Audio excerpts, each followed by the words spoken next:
नमस्कार मेरो भ्लगमा तपाईहरुलाई सबैलाई स्वागत छ। सो हेलो हजुरहरुको आजको एक्जाम कस्तो भयो? राम्रै भयो। अब के भन्ने अरु गफसफ हाजियो त्यही हो। अब खोजिपिए ल्याउन मात्र बाँकी हो मेरो चाहिँ है फेरि।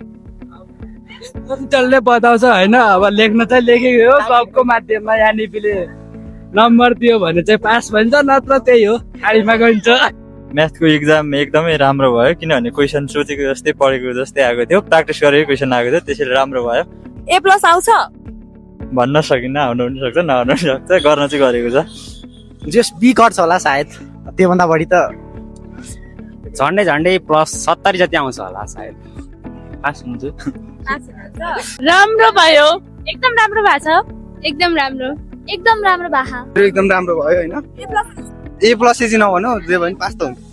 कन्फिडेन्स भन्ने हुन्छ नि, अब पासको कन्फिडेन्स छ मसँग, अरु चाहिँ नभन। एकदम राम्रो, धेरै राम्रो। A+ जति आउला सायद।